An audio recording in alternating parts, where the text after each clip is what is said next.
All right, welcome everyone. We're Semblance of Sanity. I'm Caleb. I'm Jacob. And we're here for My Hero Academia, Season 4, Episode 4.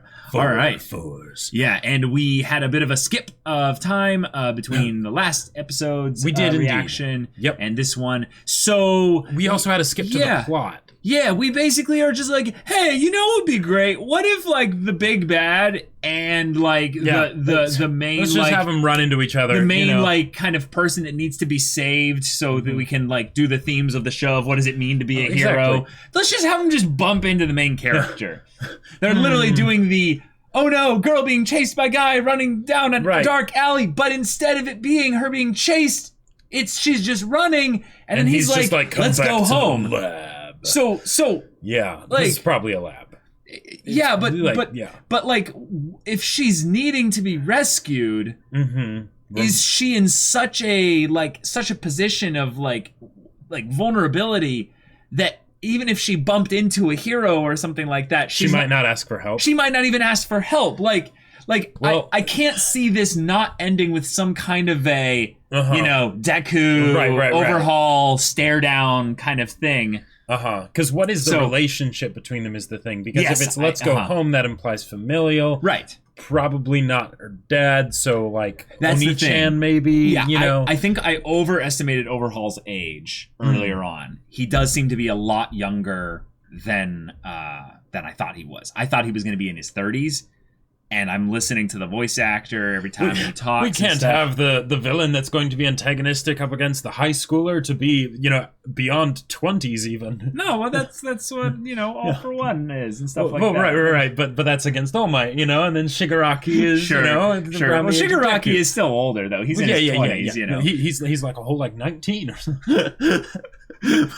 but I'm curious here. Like, this is going to be either like an extremely tense, just kind of like drawn out moment, or it's going to be the most passing by, like, oh, sorry, you stumbled. Here you go. Let me send you back to your villain, not daddy or something. That would be such a reversal, especially after 2 weeks of on this cliffhanger. If it's just like, oh, sorry about that. I didn't mean to bump into you. Yeah. Have a great day. But no, she looks really distraught. Yeah. So Deku's senses will be tingling. Mirio, though, seemed to also be there as well. Exactly. So how will he play into this as well? And also, I'd like to see their dynamic duo kind of set up. Especially given that Overhaul needs some kind of contact. But if he can't touch Mirio, then... Yeah, that's true. Mirio is basically the anti-bad touch hero with all these other villains out there that have, bad touch with this, bad touch with this. And Mirio's just like, nope. Yep. He really is like almost unstoppable. It's ridiculous. So, episode 4. Let's see what happens, y'all. So without further ado, let's just jump right into it. Alright everyone, so be sure to check out the reaction portion of the video in the description below, and then come back here for the discussion.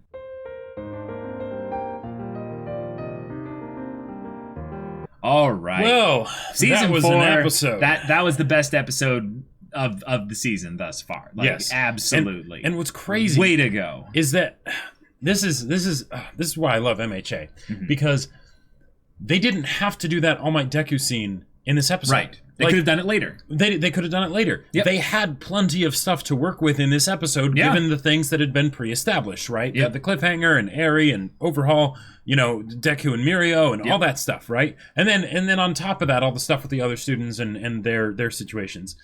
But no, then they throw this in here. Yeah, and they go all out on the scene. It wasn't abbreviated. It wasn't abridged at all. It was a long, proper meaty scene.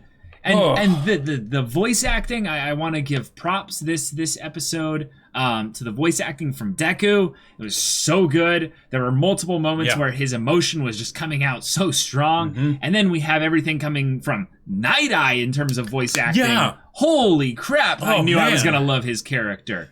Like anytime you have a character that can manipulate time or observe the flow of time in an alternate way, they kind of break the plot, so you better have them be a dang good reason for them to be in the story. You can't just casually do that. Right. So he is an integral part of not only the world of MHA, but specifically the world of our main two characters, All Might and Deku. Yep. So when they go into this whole conversation here, having Nighteye being the kind of recontextualization of certain things that happened in the past, knowing the timeline of events of where Deku fits into meeting All Might, where All Might's plan for a successor falls in line with the encounter where he defeats All for One for that first time, then ends up getting to deal with the wound and all that. It makes everything feel a lot more filled in with regards to us understanding the timeline of events.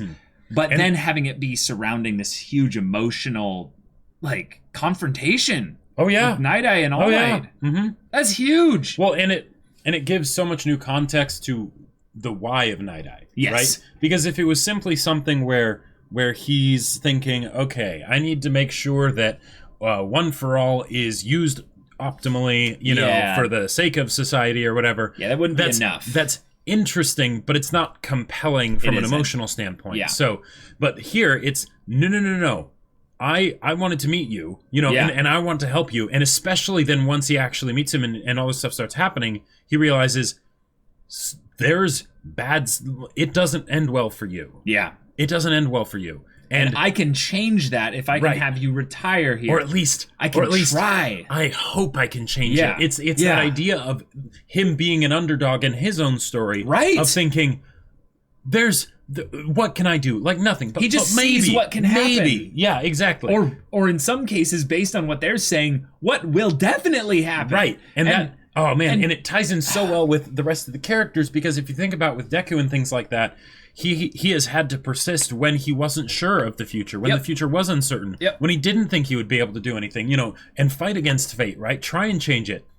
And here's someone who has concretely, has evidence that says, yeah, this isn't going to go well for you. Yep. Right? And, man. And then that person who you wish you could be there to help and to support and to, in some ways, direct them towards a better future. They're so completely set in their... I want to draw a parallel here. In their... I would say the better example of what it means to be a hero. Our villain, apparently, what he finds to be sick is hero syndrome. He finds it as a sickness. What does it mean to be a hero? That stuff he finds sickening. He is the perfect antithetical argument to what all our main characters in the plot standpoint side of things end up being. They end up being examples of what it means to be a hero. Right. Deku, All Might, the recent kind of additions to the main character cast, Mirio, Nighteye, another great example of what it means to be a hero. It means to be someone that supports others. It means someone that is giving everything of yourself to assist someone for the betterment of not just them, but the people around them. We are in a very tense situation because of this, not just because of what the future holds, because that's a good kind of thing to have hanging in the air, is that someone with a future foresight quirk predicted All Might's death. We already had in the back of our minds from season 1 that All Might was going to die at some point as kind of a mentor passing on the torch kind of thing. The second stage of the him versus All for One. Right. Yeah, because that was the true sort of death of All Might, but then we're going to get the literal death. Physical death. The emotional pain of having the person that somehow, I would say, already twisted fate and beat All for One a second time when he probably almost shouldn't have. He pulled that one together. Now we have to just have this worry hanging over our head like a dark cloud. That's freaky, because it's not about whether or not we were thinking All Might was eventually going to die at some point, because in some ways I still thought he would via some kind of retribution by All for One or Shigaraki. But it's that Deku won't be able to show All Might where he's grown if he's not there at that time. Like, that's such a brilliant simple emotional way to make this be so important to us because we remember the journey he started with Deku. And the fact that All Might was not just the one being the shining torch for Deku, but Deku was the shining torch for him, bringing him back from the brink. Like, if we think about where All Might was in season 1, he was not in a good place. He was in a dark, just depressing place where he saw so much of this as being just, I would say, not meaningless, but on that road to meaninglessness. Like he was in despair a little bit. Right. It wasn't with a smile. It wasn't with a smile. Well, he would save people with a smile. Well, no. But the idea that he didn't believe in the idea of being a hero. Almost, I feel like it was something where he tormented himself with the idea of this is what I have to do, but the concept that but I can't, right? And then he sees someone who literally can't, right? But they decide to anyway, and he's like, you know what? Yep, that's right. That's right. And that's what it's all about. That puts some brilliant context to every moment All Might leaps into danger with like 30 seconds of One for All left. Oh yeah. He's thinking somewhere in the back of his mind, this could be it. This could be it, and I don't care. I'm going to do this every single time because it's what I am. I mean, who I am, what I do, who I am. Yeah. And like How can you not find that compelling? Right. And the idea that that's brilliant. And the whole mentor thing for All Might and Deku, and in a lot of ways the way that All Might is the father figure for Deku, right? And Deku just wanting to say, don't go. I know that you're going to go eventually, but don't go until you can see me do the thing that you believed that I could do. You believed in me when no one else did, and I want to prove you right, and I want to make sure that you're around to see it. Like that. That's why we watch this show, guys. That's why we watch this show. It's the relationship between Deku and All Might that really carries this beyond being just a good shonen. Yeah, it's that. Yeah. One of the other things that I thought was amazing here. And maybe this is just a headcanon or whatever, right? But Nighteye is all about trying to defy fate, trying to change the future, right? Right. And with a quirk like his, you'd think that would actually be really easy, right? Because if he work with me for a second here. Okay, you're going that angle. Because with an hour with perfect precision and stuff like that, then you'd think it would be, if the future can be changed, he would have figured it out by now. But the thing is, he hasn't, right? Yeah. So that gives a strong likelihood that the future can't be changed. Well, okay. I have a thing just to segue that. I think it's that the more recent it is, the more sooner the future is, the more easy it is to change. But as he goes farther out, it becomes more vague of a prediction. So there's less variables that he can attach to the thing in order to change it. That would probably make it more realistic, I would say. But just from the narrative perspective of if they're doing this here, sure, that gives extra meaning to whenever he tells someone what he's seen. Oh, because think about it. Yes, the moment he uses his quirk on somebody, there's the hour of immediate, I see all of this stuff and I know all that stuff, right? But there's all the stuff beyond that. Yeah. All the stuff beyond that. So when he shakes Deku's hand, when he would eye contact and everything, right? There's all kinds of things that he will have seen about Deku. There's all kinds of things that he would have seen about All Might time and time again, right? Right. He didn't tell All Might that he was going to die until the point where he thought, this is him taking the choice along the path that will lead him there.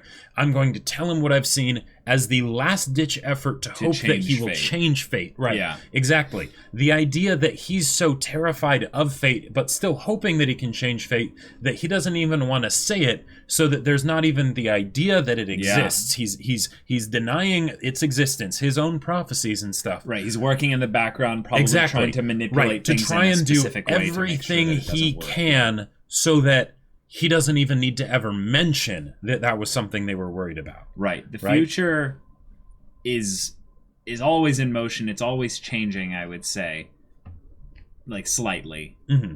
But I'm going to say the most definite way to change it is to see it a little bit and then do something about what you've seen. Mm-hmm. Now, can he change a lot? who knows? Yeah. We haven't gotten to that point in the story where we find out how much he can really change. Right. So far, I will say though, typically in these types of stories, and MHA is very much by the numbers in a lot of ways, the way you work around the idea of someone who has the ability to see the future but can't really change fate, when they have moments where they really change fate, like in a dramatic way, they usually have to sacrifice something. Sure. They usually have to give up something of very great value. And usually it's either the cold sacrifice where you give up someone else, or it's the loving sacrifice where you give up yourself. And one of the things that I got to say that I love about how they've used Night-Eye's quirk so far, because if you have someone that can see the future, right? Yeah. Either it's something where them changing based on the future they see already is incorporated into the future they see, and that's why it doesn't change anything, kind of a thing. Or it's something where you can change everything, in which case there's no danger, right? Future, because with especially if it's beyond any short period of time, you can do just about anything you can think of. You lock All-Might in a concrete box, right, exactly. And water. Yeah, and you see how your futures change futures and things like that, and you can see the future of blah, blah, blah. It's spiderwebs out of control and it's crazy. Right. Here they have it so that it's not that his predictions are wrong. It's that the context and what the meaning of them can be misinterpreted, because it's said in a very sort of like objective factoid little bit, right? Especially once it goes beyond the usual. Right. All-Might will fight a villain and die. Deku will at the end of the hour, Deku will be sitting in defeat with the thing unstamped or whatever, right? Sure. Something like that. But what happens 2 minutes after that? But what happens 2 minutes after that? What's the context of that happening, right? Yeah. That's where things can be different. So in It's a lot a of good ways, limitation. right? It's making it so that there is this potential to change fate. He might not actually be changing fate, or he might just be deciding which fate he's going to take. So I love that. I love that. It's a great way to have the future sight be in the story and not break the story, but still feel like it's contributing something greatly. Yeah. So yeah. Going to the beginning of the episode and kind of working our way linearly here, we had to talk about the most important parts of the episode, but okay. We kind of have the dynamic now between Overhaul and Eri. Yeah. Okay. She might be his daughter. Again, right. He's a villain. Yeah. He could lie. Whatever. He's in the presence of heroes that he very much has an awkward kind of, he's like, oh, this is awkward, But in order to make, for the purpose of the conflict that it will bring up, I'm guessing he is her dad. Yeah, I'm guessing he is at the very least maybe if he's not the biological father, he is. Yeah, he is. He is essentially her father. But the main reason I think they're bringing up the whole thing of him being her father is just that it's a convenient way to say, "Hey, I have custody, ownership, authority." Over this girl. Oh yeah. And then it brings up the whole thing of MHA is going into abuse, domestic abuse. Which is lovely. Which is great, because the way they go into it, there's more to this. This is also a supervillain type, shenanigans, whatever, which is a way that they can basically not stay in the too much in the gritty real world stuff for too long, right? Yep. They can move over to that and then address that and have that be where it gets resolved. A fantastical confrontation. Exactly. Yep. Yeah. But here, because they have to keep up pretenses of we're heroes. We've got. I mean, we're not blind. We can see what's going on, right? But we have to act the way we think normal people would act, so that he's not suspicious. And yet, what do we do? Yeah. What do we do? Like, once she grabbed his suit and was like, "Don't go."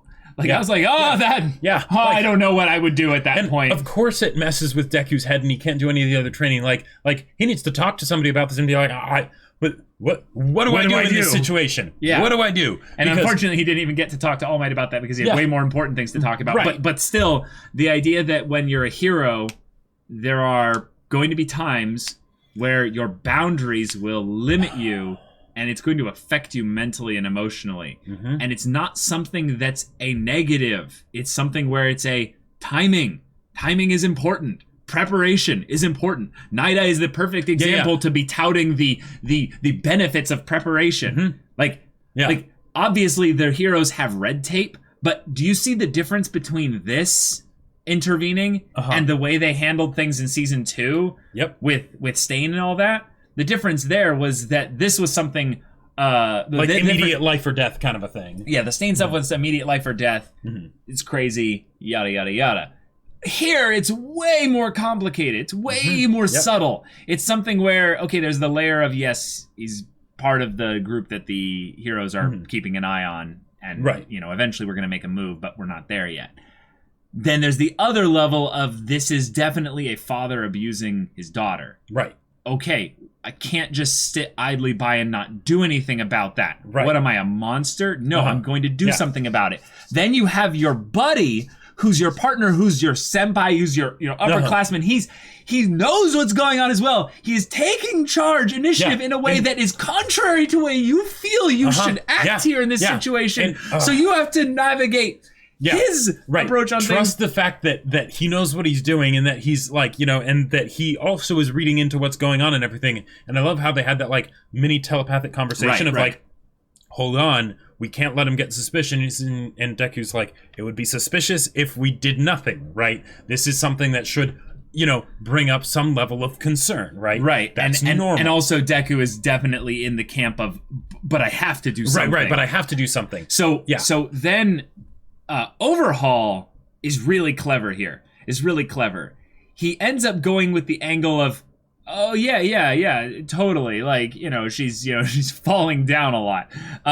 Then he went for the other thing of like, yeah, totally. Let's talk over here, which is the most shady shit. Like, let's go back into the dark alley. Let's go into the dark alley so I can kill you guys really quick. Yeah. Now, what I like about this though is, while it's definitely the thing that would make any novice hero a little bit like, well, why can't we talk about this here? The fact that they complied with it showed Overhaul a little bit that they had tipped their hand. If Overhaul is even remotely, I would say, intelligent, he'd go, oh, that is a little odd here. Sure. Or that they're very stupid. Or they're he does have a condescending view of heroes. That they have their hero syndrome. And these are kids, too. And these are kids, too. And Mirio was genius to try and bring up the idea that, one, they're students just doing their simple patrol. They don't work with an agency. They have all these things. He was so boisterous and silly about it that he was like, oh, I'm a big fan of you, Yakuza. Like, you guys are really popular around here. Like, the hero is a fan of the Yakuza? Right. Like, it's doing everything to basically just wax on, wax off. Yeah. You have no reason to be worried about us. The natural charisma checks are just so good. Mirio's rolling with advantage. It's easy. It's easy for him. Meanwhile, the paladin over here is like, justice, you know? Like, Deku's just furious here. Yeah. So then they end up getting followed into this area there where their vision is a little bit limited, so that Overhaul can pull a little bit of a, like, what he thinks something that they won't notice. But even if they do notice it, he's probably weighed the risks in that it's something that, for the most part, she'll get the message and it'll end this thing before I have to fight them. Right. Which is something I think he would definitely avoid, given that she is the crux of his plan. Like, she is the, like, if there's a pyramid of hierarchy and all this stuff, she is the pinnacle. Yeah, she is the MacGuffin of MacGuffins. She is the magical girl. Yeah, she is the magical girl, and she must be saved. Not just for the plot, but because she is a person that is in distress and is in need of a hero. And as far as the talk that Nighteye gave to Deku afterwards, right? Because making the comparison to the Stain situation, for instance, there were still very much the reasons why I get that conversation had to happen, right? But I love how Nighteye here basically addressed Deku's main concern. Yeah.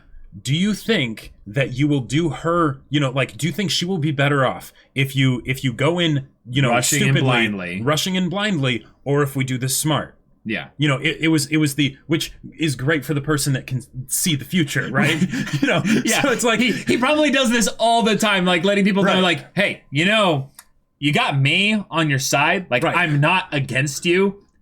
I can see the future. Right. Do you think, like, the more prep time we do, things are gonna get worse? Right. No. Yeah. No. things are going to get way better the more prep time we do. And if you were to ask her whether she wanted someone to stupidly come after her in the moment and versus die, versus make sure you're going to get out of here, you just have to wait an hour or a day or or whatever it is, right? Everything's okay now. Yeah. Why? Because I will be here. Right, exactly. You can count on that. We are on we are on the trail. We're doing this systematically. Yeah. I want to bring up Overhaul's quirk a little bit. He seems to get some kind of allergic reaction anytime he specifically uses his quirk. Right. And what I'm curious here is that we have already some kind of anti-quirk dart bullet thing or what have you. Some kind of thing that, interacts with them on a biological level and nullifies the quirk. That's a cool X-Men style plot line thing here. Oh, yeah. And that's just casually in here. We don't know anything about that right now. Yeah. But the idea that he has some kind of biological aversion that ties into his philosophy. Yeah. Meaning, in some ways, I think that the whole, mechanic thing of a quirk nullifying thing might tie into his philosophy a little bit as well.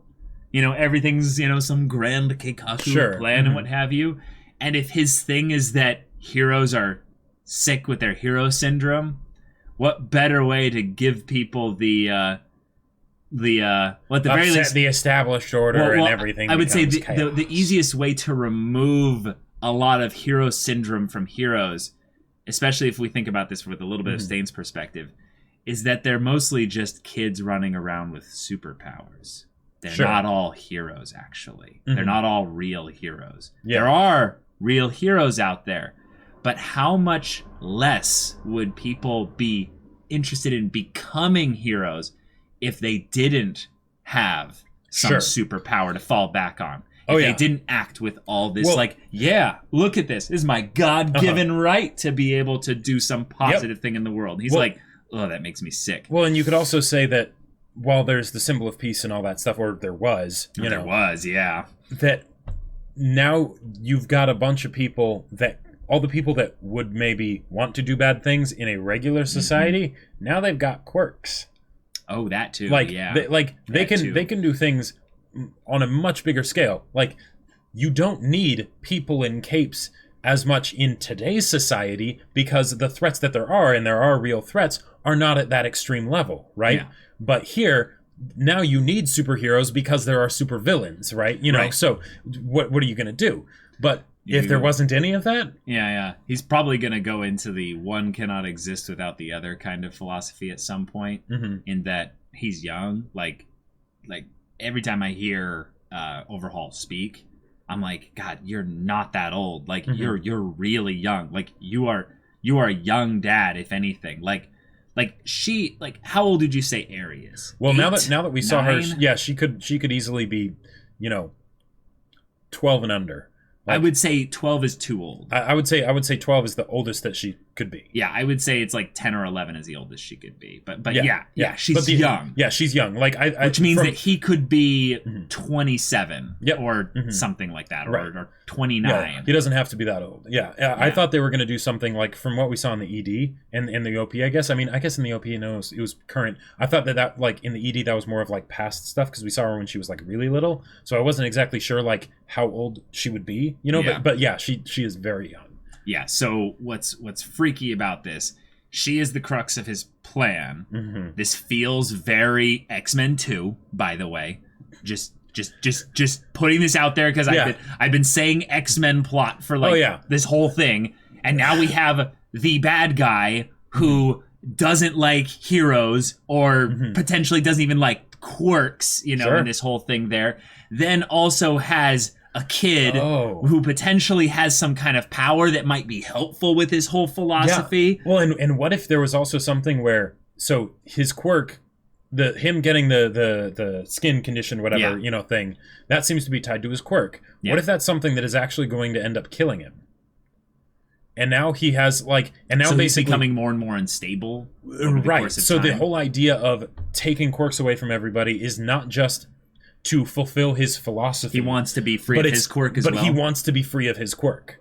Ooh, I like that. And then because usually people internalize their own when people project out external negativity, they're usually already internalizing it a lot inside. Mm-hmm. So him having this intense hatred for that hero syndrome, and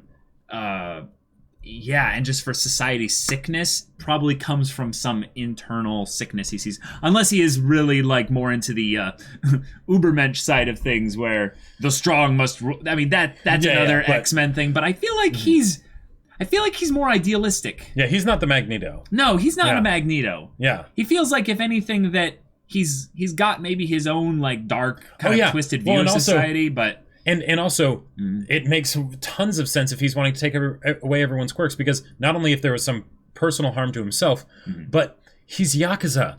They thrived before heroes showed up. now they're nobodies, right? Because it's all based on quirks and things like that, right? Well, so I'm sure they're great as well. It's organization. Yeah, exactly. Organization and all that stuff. I think now they didn't thrive when All-might was around. All-might makes it especially bad. Yeah, right. The Batman. But the idea, we kill the Batman. Right, but if he basically equalizes everyone, then suddenly, him in his position, he's suddenly in more of a position of power. Yeah, but I'm really worried about what her MacGuffin qualities are. Oh, because there was an experimental lab of sorts with a chair so she could be strapped down into it, and I'm guessing the bandages on her arms are covering up a bunch of needle marks. Yes, a bunch of needle marks for either injections or extractions. Which that's I think I'm more worried about extractions. I'm more worried about extractions as well, and it's the kind of thing of where some quality of her blood or just her physical body or what she could literally just be the kid in X-Men 3 or whatever, where it's Yeah, whatever her quirk is allows the thing. It's just to be anti-quirkness or whatever, Oh, that would be messed up. Yeah, because in some ways, then it would be a thing of where if he does want to remove his quirk, he could just do it right now, probably.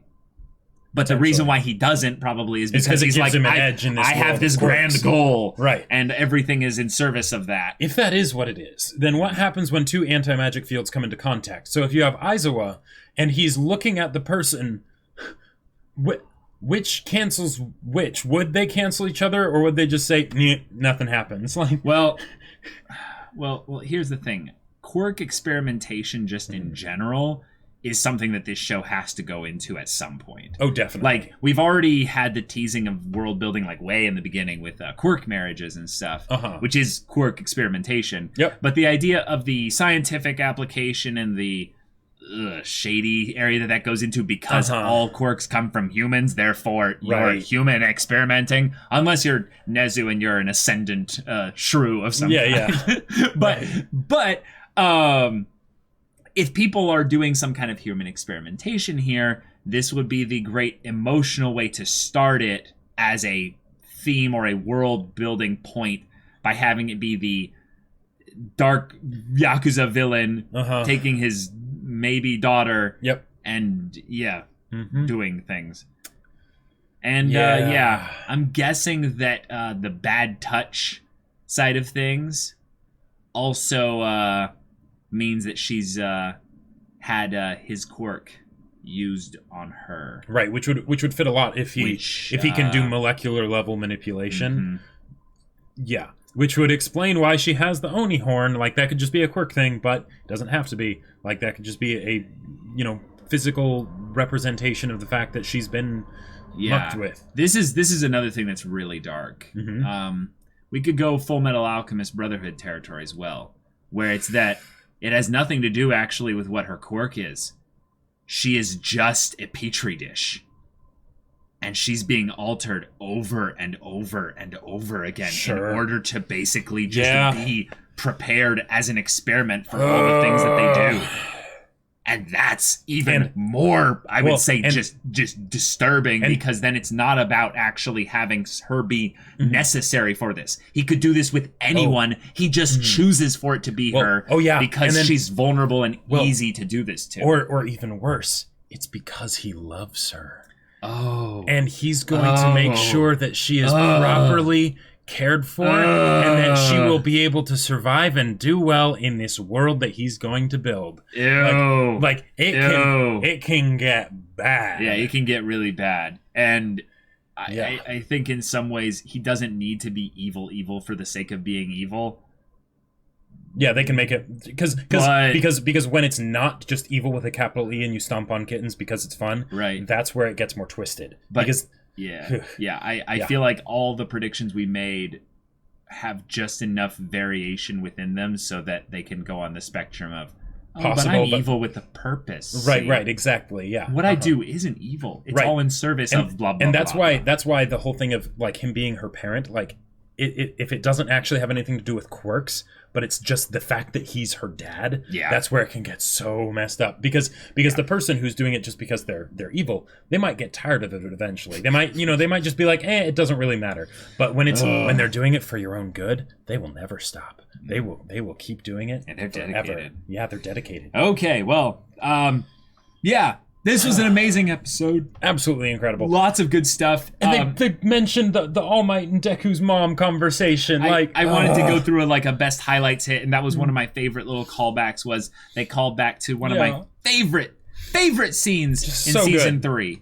So good. Yep. So good. Like one of the scenes that I feel like is quintessential for the anime as a story. Not for the production or the visuals or for the voice acting or anything even like that. Specifically for All-Might and Deku's character interactions, their arcs. No, just MHA as a whole. As a pillar of the story there was that, because it came after the All for One and One for All confrontation. Another thing that I thought was kind of cool was they basically did nothing with the students. Yeah. And I want to bring up one of my little things about MHA that is probably just acknowledging one of its weakest points, is that its students are woefully underdeveloped. Just a lot of them. A lot of them are not that interesting. And that's okay. That's okay. Yeah. But having them basically being told, oh, hey, where's Uraraka, Sue, and Kirishima? Yeah, they're off doing their own thing. They're off doing their own thing. That's cool. Yeah. That's great. We just have them off doing their thing and just knowing, okay, cool. Right. Their lives go on outside of the main character not being there.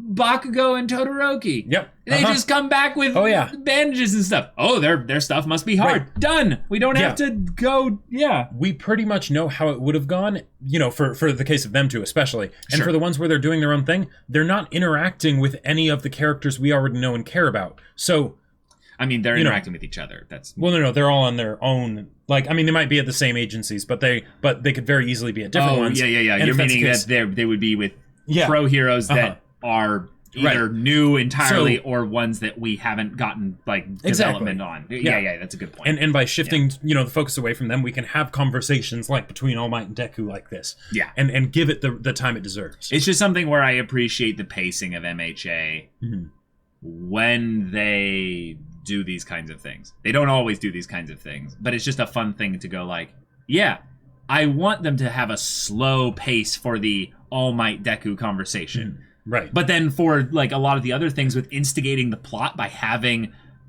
just Eri and Overhaul just bump into Deku and Mirio. Sure. Yeah, you can scream oh, it's convenient plot contrivance. Right. Or you can just be no, we've got a story to tell. Let's move things along. It's not solving some conflict, it's introducing a new conflict. And then, with Mineta, we don't really need to get anything from him other than maybe him just asking, were there any perverted girls? That's it. There you go. Cool. Boom. Yeah, and he's done. It did feel like there was a lot of foreshadowing in this episode. They showed us also how Overhaul's kind of system he's got works, his organization. Oh, yeah. And he is the murder your own henchman kind of villain. It's kind of refreshing, actually. Yeah. Because Like, he is I Darth have trouble Vader. taking Shigaraki seriously. I mean, you're supposed to. Yeah, He's a growing villain. Exactly. But the point is that Overhaul, let's just say Overhaul was pissed because Eri got out somehow. Yeah.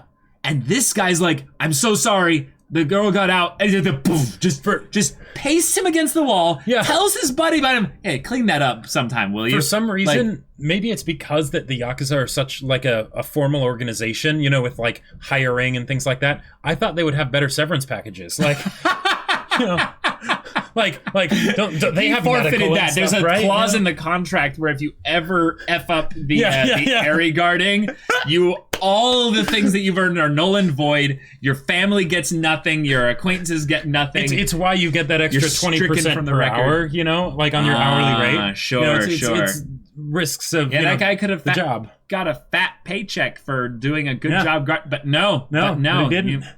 And what I love about it is that, what was the other one? The guy behind him, he gave us a name. The little one, or the one that he actually gave a name. Yeah.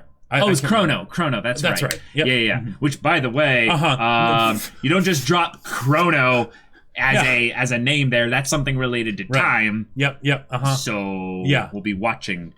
Yeah. But basically the guy was just like, oh yeah, for sure. Like he didn't bat an eye at all about the guy getting pasted. If anything, he seemed like he was just like, yeah. I'll have one of the interns do it. Yep. He seemed like the organizer of like, you know, basic details and stuff. Whereas, you know, Overhaul's the more the vision caster. Shigaraki's coming around and is actually going to potentially join given certain conditions are met. Yeah, and he actually went in person there. I'm kind of surprised by that. I thought a phone call would suffice, but I guess not. Well, what I'm thinking is that Shigaraki is going to end up being, I would say, a little bit smarter here. And I think it's that... No.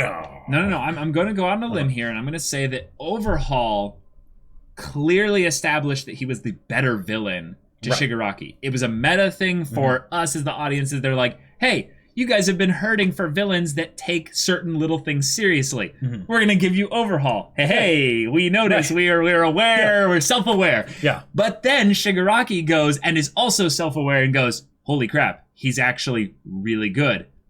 I should learn from him. I'm going to take what my master said seriously. He's going on his own internship. At a professional organization. His work study. His work study. So Shigaraki's going to have his work study where he basically goes and just kind of mentally takes notes.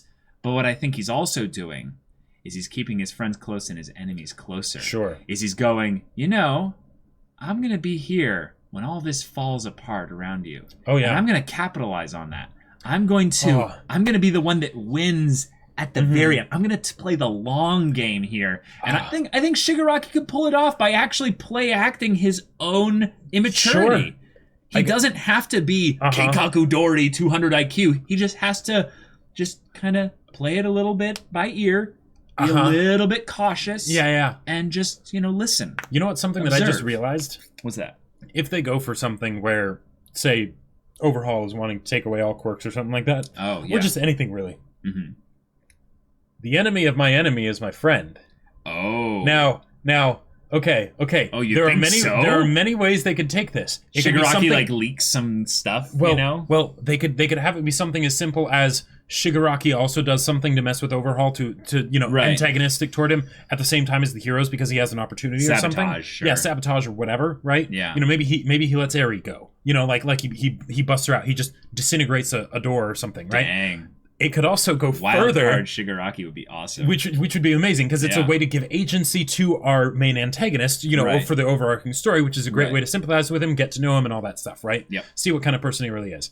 We could also get to the point where if Overhaul becomes enough of a threat, Shigaraki has to team up temporarily with Deku and some of the other heroes. Classic X-Men stuff. Classic X-Men stuff. Oh my god, no, But, a third-party threat that is too strong. The X-Men and the heroes must... the X-Men and the people do Brotherhood, it because it works. Because it works. It does, like, yeah.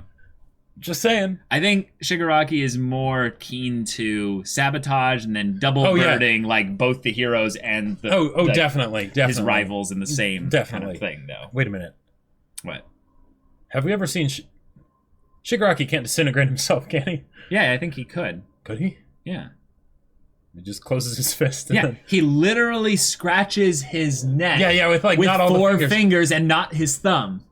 Oh man. Yeah. I think he literally has one of the most nightmarish quirks. So when he does the bird, he actually has to be very careful about it because that's what that finger is. What keeps him then from disintegrating his own hand.